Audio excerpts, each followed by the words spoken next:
À 4 heures pile, le téléphone chiffré frissonna sur le bureau.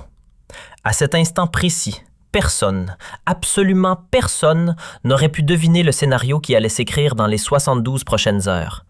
Et encore moins imaginer que ce simple appel deviendrait une charnière, capable de déplacer la ligne de gravité entre Paris et Moscou pour des années, peut-être des décennies. « Monsieur le ministre », la voix du général Thierry Burkhardt, chef d'état-major des armées, sonnait comme un fil tendu prêt à rompre. « On vient d'intercepter un échange en provenance du Kremlin. Dans 2 heures, Poutine fera une annonce officielle. Et oui, c'est vous qu'il vise, directement. » Le cornu resta muet. Pas le silence poli, le silence de ceux qui calculent. Ses doigts martelaient mécaniquement le chêne épais du bureau. Ce petit tic que seuls ses proches repéraient quand la pression montait. Burkhardt enfonça le clou. Le message est une menace, contre vous, contre la France, et surtout en lien avec notre soutien militaire à l'Ukraine. Ce n'est pas de l'esbrouf, Sébastien. 2 heures plus tard, Moscou. L'écran s'illumina partout, sur toutes les chaînes russes. Vladimir Poutine, costume sombre, regard glacé, posture verrouillée, l'allure d'un homme qui a répété la scène pendant un quart de siècle au sommet. Sauf que ce matin-là, un détail trahissait quelque chose. Une irritation, légère, presque invisible, mais bien là. La France, lança-t-il en russe, avec cette lenteur volontaire qui ressemble à une lame qu'on sort doucement du fourreau. Et son ministre des Armées, Sébastien Lecornu, s'imagine pouvoir défier la Russie sans conséquence. Pause millimétrée. Puis il déroula. Ils livrent des armes à Kiev. Ils entraînent des soldats ukrainiens. Ils pensent que la distance les met à l'abri. Et ensuite le message tomba, net, sans détour, comme une menace qu'on veut voir circuler. Qu'ils m'entendent. La Russie n'oublie jamais. Chaque obus, chaque missile, chaque dollar envoyé à l'Ukraine sera inscrit à l'addition. La France joue à un jeu dangereux, très dangereux. Dans la minute, les experts du monde entier se mirent à disséquer la séquence. Parce qu'il y avait un signe qui ne trompait pas. Poutine cite rarement un ministre étranger par son nom. Quand il le fait, ce n'est jamais par hasard. À Paris, l'Élysée convoqua une réunion d'urgence. Macron, Lecornu, la ministre des Affaires étrangères Catherine Colonna, les chefs des services de renseignement. L'atmosphère était électrique. « Il essaie de t'isoler, » dit Macron en regardant Lecornu. « Te faire passer pour l'homme qui met la France en danger. C'est une tactique classique du KGB. » Lecornu hocha la tête. « Je sais, mais il a commis une erreur. Il m'a sous-estimé. Il pense que je vais me taire, m'excuser, ralentir notre aide à l'Ukraine. Il se trompe complètement. » Catherine Colonna intervint. « Sébastien réfléchit bien. Une escalade verbale avec Poutine peut avoir des conséquences. Il a des moyens de nuire. Cyberattaque, désinformation, provocation militaire. » Lecornu se leva, marcha vers la grande carte de l'Europe accrochée au mur. Ses yeux fixaient l'Ukraine, ce pays déchiré par 3 ans de guerre brutale. « Catherine, avec tout le respect que je te dois, c'est exactement cette peur qui a permis à Poutine de faire ce qu'il veut depuis des années. La Géorgie en 2008, on avait peur. La Crimée en 2014, on avait peur. Le Donbass, peur. Maintenant, toute l'Ukraine. À quel moment on arrête d'avoir peur? » Le silence tomba sur la pièce. Macron observait son ministre des Armées avec un mélange d'admiration et d'inquiétude. Il savait que, lorsqu'il prenait cette posture, rien ne pouvait le faire changer d'avis. « Qu'est-ce que tu proposes ?» demanda le président. Une réponse pas diplomatique, pas politique, militaire, concrète, immédiate. « Nous avons promis 3 milliards d'euros d'aide militaire à l'Ukraine pour 2024. Je propose de doubler ce montant à 6 milliards et de l'annoncer publiquement dans les 48 heures, en réponse directe aux menaces de Poutine. » L'un des conseillers s'étouffa presque. « Sébastien, c'est de la folie. Le budget de la défense ne peut pas absorber ça. » « Si, il peut. J'ai fait les calculs cette nuit. Nous utilisons les intérêts des avoirs russes gelés comme nous l'avons déjà commencé. Nous accélérons les livraisons de matériel ancien de l'armée de terre qui doit être remplacé de toute façon et nous augmentons les commandes à notre industrie d'armement, ce qui crée des emplois en France. » Macron réfléchissait, ses doigts formant une pyramide devant son visage. C'est risqué. C'est nécessaire, répliqua le cornu. Poutine croit qu'il peut nous intimider parce qu'il pense que nous sommes comme les autres Européens, divisés, hésitants, faibles. Il faut lui montrer qu'il se trompe, pas avec des mots, avec des actes. Le président prit sa décision. D'accord, mais tu le gères personnellement. Pas de fuite, préparation totale. Et, quand tu l'annonces, ça doit être parfait, inattaquable. Pendant les 36 heures suivantes, le cornu ne dormit pratiquement pas. Il était dans ce que l'on appelait, au ministère des Armées, son mode guerre. Concentration totale, délégation zéro, contrôle absolu de chaque détail. Il devait préparer 3 choses simultanément. Premièrement, la liste exacte de l'équipement militaire qui serait envoyé à l'Ukraine. Deuxièmement, le plan de financement prouvant que c'était réalisable sans déstabiliser le budget français. Troisièmement, la stratégie de communication transformant la menace de Poutine en victoire française. À 23h30, la veille de l'annonce prévue, le cornu reçut un appel de Bruno Le Maire, son ancien mentor politique. « Sébastien, j'ai entendu des rumeurs. Dis-moi que tu ne vas pas faire ce que je pense que tu vas faire. »« Bruno, tu sais que je ne peux pas discuter des opérations en cours. »« Ce n'est pas une opération, c'est du suicide politique.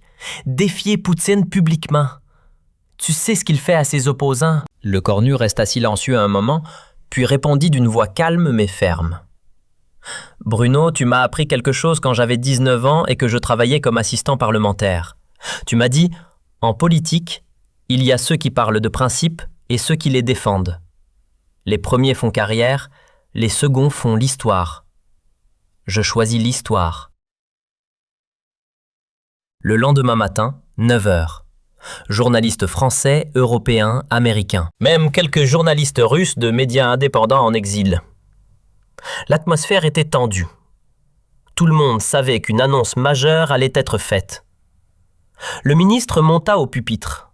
Pas de notes, pas de prompteur. Juste lui et sa détermination. « Mesdames et messieurs, » commença-t-il, sa voix résonnant clairement dans le silence absolu. « Il y a 48 heures, le président de la Fédération de Russie a prononcé mon nom. Il a proféré des menaces contre la France et contre moi personnellement. Je suis ici aujourd'hui pour lui répondre. » Les journalistes se penchèrent en avant. C'était sans précédent. Répondre directement et publiquement à Vladimir Poutine. Monsieur Poutine croit. Par conséquent, j'annonce aujourd'hui que la France double son aide militaire à l'Ukraine de 3 milliards d'euros. Nous passons à 6 milliards d'euros. Un choc parcourut la salle. Des murmures. Des exclamations étouffées. Cette aide comprendra 518 nouveaux canons César, plusieurs milliers de munitions de 155 mm, des drones de surveillance français, des missiles Scalp, des systèmes de défense aérienne, des véhicules blindés et surtout la formation continue de milliers de soldats ukrainiens sur le sol français. Le cornu s'arrêta, but une gorgée d'eau, puis continua avec une intensité accrue. Monsieur Poutine, vous avez dit que la Russie n'oublie jamais. Permettez-moi de vous... Nous n'oublions pas 1944, quand les soldats soviétiques ont contribué à libérer l'Europe du nazisme. Mais nous n'oublions pas non plus Budapest, Vilnius. Vous pensez que nommer un ministre français et proférer des menaces va nous intimider? Vous vous trompez gravement. Chaque menace que vous prononcez sera convertie en aide supplémentaire pour l'Ukraine. Chaque tentative d'intimidation ne fera qu'augmenter notre résolution. Le cornu se pencha légèrement vers les microphones. Et je vous le dis clairement pour que vous n'ayez aucun doute. La France ne reculera pas. Pas d'un centimètre, pas d'un euro, pas d'une arme. Vous voulez un rapport de force? Le voici. Notre industrie de défense produit maintenant des Césars en série, plus que notre propre armée n'en possède. Nous pouvons produire des dizaines de milliers d'obus par mois. Nos usines tournent 24 heures sur 24. C'est ça, l'économie de guerre européenne. Et elle ne fait que commencer. Alors, Monsieur Poutine, si vous pensez que menacer un ministre français va changer quoi que ce soit, vous venez de comprendre votre erreur. Vous n'avez pas affaibli notre résolution. Vous l'avez renforcée. Merci. La salle explosa. Des questions fusaient de partout, mais le cornu ne prit aucune question. Il quitta le pupitre, laissant ses mots résonner. En moins de 30 minutes, son discours faisait le tour du monde. La déclaration de guerre de Lecornu à Poutine, titrait Le Figaro. Un ministre français défie ouvertement Moscou, annonçait Cable News Network. Lecornu à Poutine, chaque menace est plus d'armes pour l'Ukraine, résumait Reuters. Mais la vraie question était, comment Poutine allait-il réagir? La réponse vint plus vite que prévu. 6 heures après le discours de Lecornu, le porte-parole du Kremlin, Dmitri Peskov, convoqua une conférence de presse d'urgence à Moscou. Les déclarations irresponsables du ministre français Lecornu sont une provocation inacceptable, dit Peskov, visiblement agité. La Russie prendra des mesures appropriées pour protéger ses intérêts. Mais quelque chose avait changé dans le ton. Ce n'était plus de l'arrogance, c'était de la défensive. Les analystes le remarquèrent immédiatement. Poutine a perdu cette manche, écrivit un expert en géopolitique du Center for Strategic and International Studies. Lecornu a fait quelque chose que peu de dirigeants occidentaux ont osé. Répondre à la menace par l'escalade, forçant Poutine à reculer ou à risquer une confrontation réelle qu'il ne peut pas se permettre. Les 48 heures suivantes furent critiques à Paris. L'équipe de Lecornu surveillait chaque mouvement russe. Cyberattaque, aucune augmentation significative. Provocation militaire, rien d'inhabituel. Campagne de désinformation, étonnamment modérée. Poutine, le maître de l'intimidation, semblait silencieux. Il ne sait pas comment réagir, dit le général Burkhardt à Lecornu lors d'un briefing sécurisé. Tu as fait quelque chose qu'il n'attendait pas. Tu as transformé sa menace en opportunité. Maintenant, s'il escalade, il confirme ta narrative que chaque menace russe augmente l'aide occidentale. S'il ne fait rien, il paraît faible.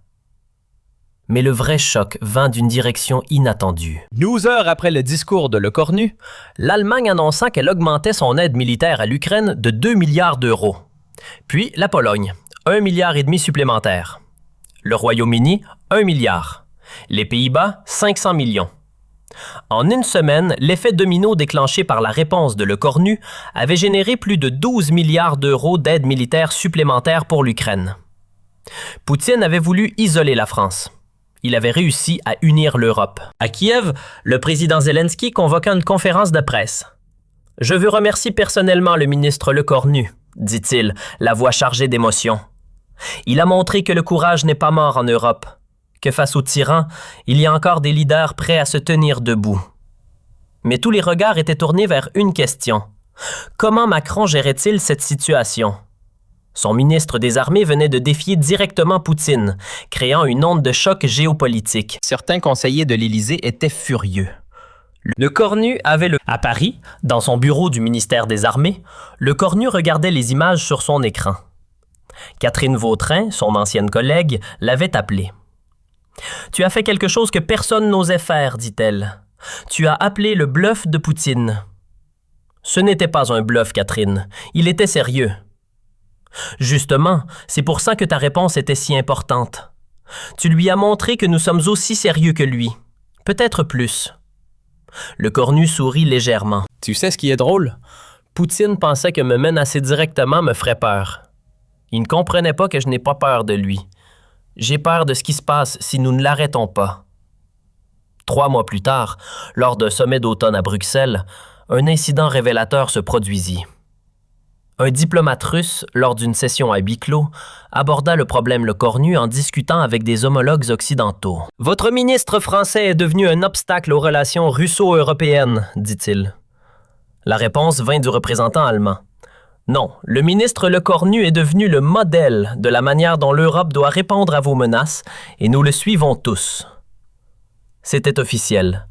Lecornu n'était plus seulement le ministre des Armées françaises, il était devenu le symbole de la résistance européenne face à l'intimidation russe. À Moscou, dans les couloirs du Kremlin, on parlait différemment de lui maintenant. Plus de mépris, plus de moquerie sur les jeunes ministres inexpérimentés. Désormais, c'était le respect forcé que l'on accorde à un adversaire que l'on a sous-estimé. Poutine lui-même, lors d'une réunion avec son conseil de sécurité, aurait dit, selon des sources proches, « J'ai fait une erreur avec Lecornu.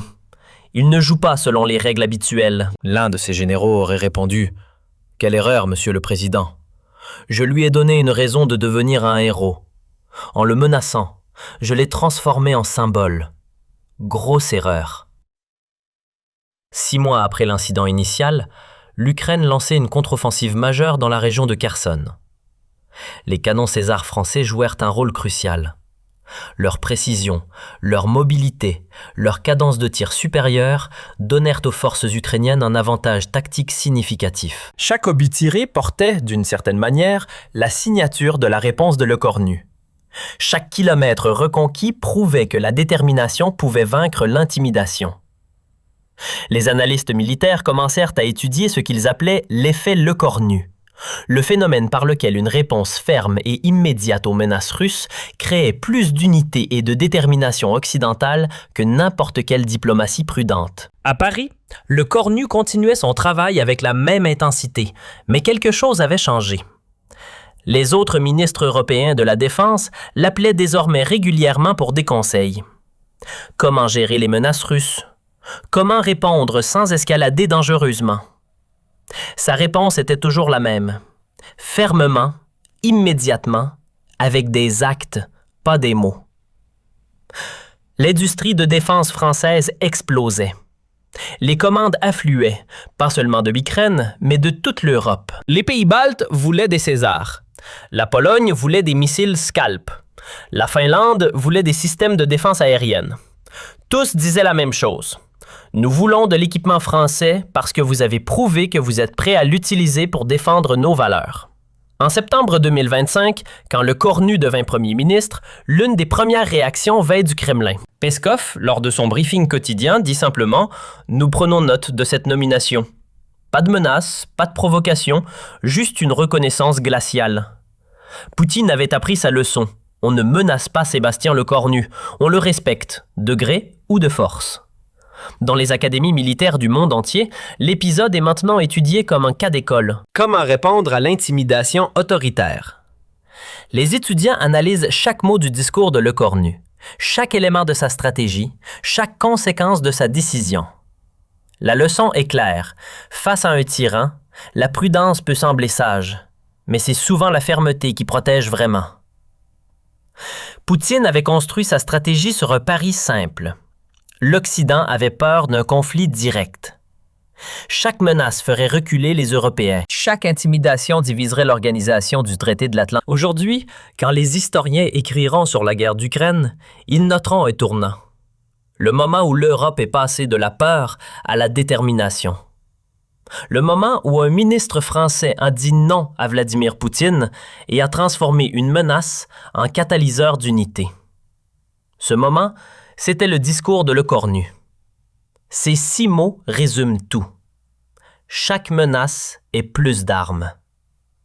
Poutine voulait diviser. Il a uni. Il voulait intimider. Il a galvanisé. Il voulait affaiblir. Il a renforcé. Et tout cela parce qu'il a fait une grosse erreur. Il a cru que Sébastien Le Cornu avait peur de lui. Il s'est trompé. Dans les semaines qui suivirent, quelque chose d'extraordinaire se produisit. Des citoyens ordinaires, à travers l'Europe, commencèrent à envoyer des lettres au ministère des Armées français. Des milliers de messages venus de Polonais, de Baltes, de Finlandais, même d'Allemands. Tous disaient la même chose. Merci d'avoir eu le courage de dire ce que nous pensions tous. Une grand-mère estonienne de 70 ans a écrit « J'ai vécu sous l'occupation soviétique. Pendant des années, je pensais que les Européens de l'Ouest avaient oublié ce que c'est que de vivre sous la menace russe. Le ministre Le Cornu m'a prouvé que je me trompais. » Ces lettres s'empilaient dans le bureau de Le Cornu. Son équipe voulait les archiver, mais il insista pour en lire une dizaine chaque jour. « Ces gens comprennent ce qui est en jeu, disait-il. Ils savent que si nous cédons maintenant, nous cédons pour toujours. » Un ancien soldat ukrainien, grièvement blessé à Bakhmout, envoya une photo. Il était debout à côté d'un canon, son bras en écharpe, souriant au dos. Il avait écrit en français approximatif « Ce canon a sauvé ma brigade. Merci France, merci Le Cornu, vous êtes notre héros. » Mais tout n'était pas que soutien et admiration. Des critiques émergèrent aussi, particulièrement dans certains milieux diplomatiques français. « Le Cornu est un cow-boy », murmurait un ambassadeur français à la retraite lors d'un dîner mondain à Paris. « Il joue avec le feu. Une guerre avec la Russie serait catastrophique. Ces critiques trouvèrent un écho dans certains médias. Un éditorial du Monde diplomatique titrait « La dangereuse escalade de Le Cornu ». L'article argumentait que la confrontation directe avec Poutine risquait de fermer toutes les portes du dialogue. Le Cornu écouta ces critiques avec attention. Lors d'une interview sur France Inter, il répondit directement « On me reproche l'escalade, mais qui a escaladé? C'est Poutine qui m'a menacé publiquement. J'ai simplement répondu. Certains voudraient que je me taise, que j'accepte l'intimidation en silence. Mais le silence face au tyran n'est pas de la sagesse, c'est de la lâcheté. » Ces mots étaient durs, mais ils résonnaient avec une grande partie de l'opinion publique. Les sondages montraient que 68% des Français soutenaient la réponse de Le Cornu à Poutine. Dans les coulisses diplomatiques européennes, un changement subtil, mais profond, s'opérait.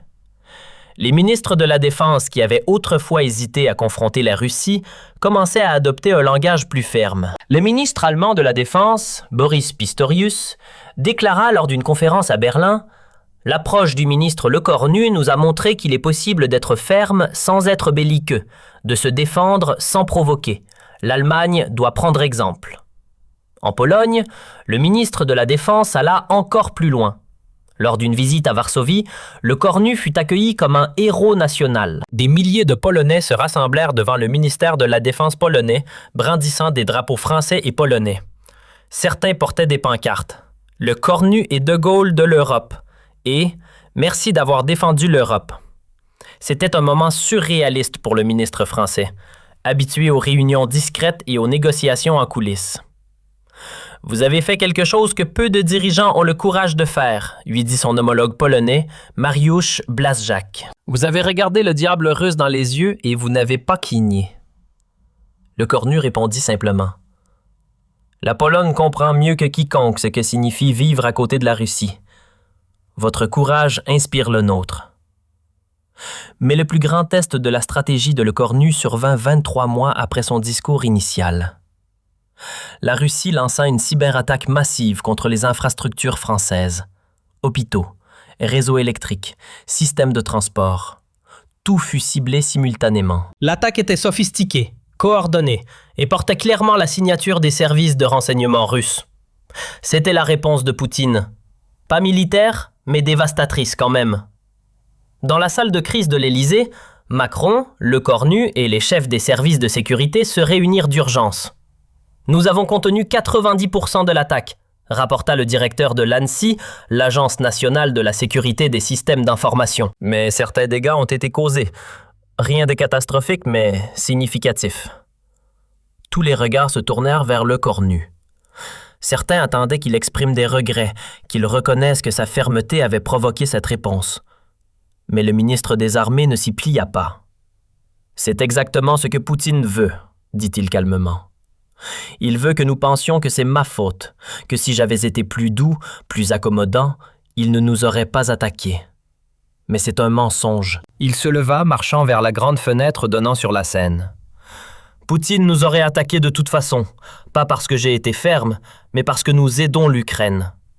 Cette cyberattaque aurait eu lieu que je réponde à ces menaces ou non. La seule différence, c'est que maintenant toute l'Europe sait que la Russie est l'agresseur. » Macron acquiesça. Alors, quelle est notre réponse? « Nous triplons nos investissements dans la cyberdéfense, » répondit immédiatement Le Cornu. « Nous partageons nos capacités avec tous les pays de l'EU. Nous créons un bouclier cyber européen et nous annonçons tout cela publiquement en expliquant exactement pourquoi nous le faisons. » La stratégie était claire. Transformer chaque attaque russe en justification pour renforcer l'Europe. Poutine ne jouait plus contre un seul ministre, mais contre un système qui apprenait à se défendre de manière systématique. Dans les jours qui suivirent la cyberattaque, plusieurs pays européens rapportèrent avoir subi des tentatives similaires. Mais grâce au partage d'informations coordonné par la France, presque toutes furent neutralisées.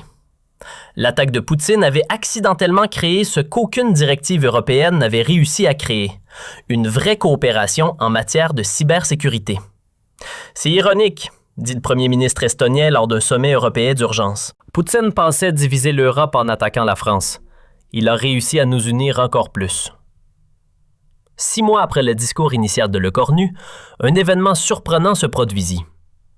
Un ancien général russe, Andrei Gouroulev, fit défection en Occident. Lors d'une conférence de presse secrète organisée par les services de renseignement français, il révéla des détails fascinants. Quand Poutine a décidé de menacer Lecornu publiquement, raconta Gouroulev, tous ses conseillers lui ont dit que c'était une erreur. Mais il était convaincu que les Français reculeraient. Il disait « Les Français sont mous, ils préfèrent le vin et le fromage à la guerre ». Il ne comprenait pas qu'un pays peut aimer la paix et être prêt à se battre pour la défendre. Ces révélations furent explosives. Elles confirmaient ce que beaucoup soupçonnaient. Poutine avait profondément sous-estimé la volonté européenne, et cette sous-estimation était devenue sa faiblesse stratégique. En octobre 2025, lors d'un dîner privé à l'Élysée, Macron et Lecornu discutèrent de l'avenir. « Sébastien, dit le président, tu sais que ta nomination comme premier ministre va provoquer une réaction à Moscou. »« Je sais, répondit Lecornu, mais à ce stade, tout ce que nous faisons provoque une réaction. La question n'est pas d'éviter les réactions russes, c'est de les gérer de manière à renforcer l'Europe plutôt qu'à l'affaiblir. » Macron sourit. « Tu as changé. Le jeune ministre de 2017 n'aurait jamais parlé comme ça. »« Le monde a changé, répliqua Lecornu. En 2017, nous pensions encore que la Russie pouvait être un partenaire. Maintenant, nous savons que c'est un adversaire. Cette clarté change tout. » Quand la nomination de Lecornu comme premier ministre fut annoncée le 9 septembre, à Washington, le département d'État salua un leader qui a prouvé sa détermination face à l'agression. À Londres, le premier ministre britannique appela personnellement pour féliciter Kiev. Zelensky publia simplement sur le réseau social Twitter « La France a choisi la force. L'Ukraine applaudit. » Mais à Moscou, le silence fut assourdissant pendant 48 heures. Puis vint la déclaration officielle de Peskov. « Nous prenons note. » 3 mots, rien de plus. C'était peut-être la réponse la plus révélatrice. Poutine n'avait plus de menaces à proférer, plus de provocations à lancer. Il avait compris que Sébastien Lecornu ne se laissait pas intimider. Aujourd'hui, dans les salles de cours des académies militaires de West Point aux USA, de Sandhurst au Royaume-Uni et de Saint-Cyr en France, l'épisode Lecornu-Poutine est enseigné comme étude de cas. Comment répondre à l'intimidation autoritaire, comment transformer une menace en opportunité stratégique, comment maintenir l'unité face à la division. La réponse tient en un principe simple que Lecornu lui-même formula lors d'une conférence à Sciences Po. Les tyrans testent constamment nos limites. Chaque silence est interprété comme de la faiblesse, chaque hésitation comme une invitation à aller plus loin. La seule langue qu'ils comprennent vraiment est celle de la détermination inébranlable. Un étudiant leva la main. « Monsieur le Premier ministre, n'avez-vous jamais eu peur que votre réponse mène à une escalade incontrôlable ?» Lecornu réfléchit un moment avant de répondre. « Bien sûr que j'ai eu peur. Seul un fou n'aurait pas peur. Mais j'avais encore plus peur de ce qui se passerait si nous ne répondions pas. L'histoire nous enseigne que l'apaisement face aux dictateurs ne mène jamais à la paix. Seulement à des guerres plus grandes. Plus tard. » Il marqua une pause. En 1938, Chamberlain est revenu de Munich en proclamant la paix pour notre temps. 1 an plus tard, la Seconde Guerre mondiale éclatait. Pourquoi ? Parce que Hitler avait interprété l'apaisement comme de la faiblesse. J'ai étudié cette histoire, j'ai juré de ne jamais la répéter. Dans les archives du Kremlin, selon des sources de renseignement occidentales, un dossier spécial existe maintenant. Son titre ? Le problème Lecornu. Il contient des centaines de pages d'analyse sur la manière de neutraliser l'influence du premier ministre français. Mais chaque stratégie proposée se heurte au même obstacle. Lecornu ne répond pas aux tactiques habituelles. Il ne peut pas être intimidé, il ne peut pas être acheté, il ne peut pas être manipulé. Un analyste russe aurait écrit dans une note confidentielle « Lecornu représente un nouveau type de dirigeant occidental. Il n'a pas peur du Kremlin. Et cette absence de peur est contagieuse. D'autres leaders européens commencent à l'imiter. C'est un problème stratégique majeur pour la Fédération de Russie. » Cette analyse était exacte. En 2024 et 2025, on observa une transformation progressive, mais réelle, du discours européen face à la Russie. Les mots apaisement et dialogue cédaient la place à dissuasion et fermeté. Ce changement sémantique reflétait un changement de mentalité, et au centre de cette transformation se trouvait l'exemple de Sébastien Lecornu. Le dernier chapitre de cette histoire reste à écrire. Poutine est toujours au pouvoir en Russie. La guerre en Ukraine continue. Les tensions entre l'Occident et Moscou restent élevées. Mais quelque chose d'essentiel a changé. L'Europe n'a plus peur de dire non. Elle n'hésite plus à se défendre. Elle comprend qu'entre la guerre et la paix, il existe un troisième chemin, la dissuasion par la détermination. Lecornu l'a formulé ainsi lors de son premier discours de politique générale comme premier ministre. « La France ne cherche pas la guerre, mais elle ne la craint pas non plus. Nous préférons la paix, mais pas n'importe quelle paix. Pas la paix des cimetières, pas la paix de la soumission. La paix de la liberté. Et cette paix-là mérite que l'on se batte pour elle. » Ces mots résonnèrent à travers l'Europe et au-delà. Ils capturaient l'esprit d'une nouvelle ère, une ère où les démocraties européennes redécouvraient quelque chose qu'elles avaient presque oublié, que la liberté a un prix, et que ce prix vaut la peine d'être payé. Vladimir Poutine avait voulu faire de Sébastien Lecornu un exemple. Il avait réussi, mais pas de la manière qu'il imaginait. Lecornu était devenu un exemple, certes, mais un exemple de courage, de détermination et de refus de l'intimidation. Un exemple que d'autres suivent, un exemple qui changerait l'équilibre du pouvoir en Europe pour les décennies à venir.